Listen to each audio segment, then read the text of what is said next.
Hello guys, இன்னைக்கு நம்ம பார்க்க போகிறது என்னன்னா ரவை குலாப் ஜாமுன் கேக். வாங்க பார்க்கலாம். மிக்ஸி ஜார் எடுத்துக்கோங்க. இதில் நம்ம 1 கப் ரவை சேர்த்துக்கலாம். அப்புறம் அதை அடிச்சுக்கலாம். 1 கப் நாம குலாப் ஜாமுன் மிக்ஸ் சேர்த்துக்கலாம். அரைச்சி வச்ச ரவையை நம்ம இதில் சேர்த்துக்கலாம். 1 ஸ்பூன் பேக்கிங் பவுடர் சேர்த்துக்கோங்க. 1/2 டீஸ்பூன் பேக்கிங் சோடாவை சேர்த்துக்கோங்க. ஒரு பவுடர்லேயே நம்ம ஏலக்காய் போட்டு அடிச்சுக்கலாம். அப்புறம் 1 கப் இதில் நம்ம சேர்த்து மிக்ஸ் பண்ணிக்கலாம்.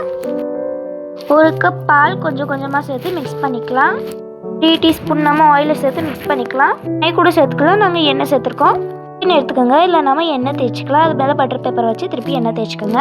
அந்த பேட்டரி இதில் நம்ம போட்டுக்கலாம். பேன் வச்சுக்கோங்க. இதில் நம்ம மூடி போட்டு ஹீட் ஆக விட்டுறலாம். ஹீட் ஆன பிறகு அந்த கேக்கை நம்ம இதில் வச்சுக்கலாம். அப்புறம் இதை மூடிடலாம். 40 நிமிஷத்தில் லோ ஃப்ளேமில் நாம் இதை பேக் பண்ணிக்கலாம். 40 நிமிஷம் கழித்து நாம் இதை குத்தி பார்க்கலாம். அப்படி ஒட்டிச்சுன்னா கேக் இன்னும் ரெடி ஆகலை. அப்படி ஒட்டலைன்னா கேக்கு ரெடி.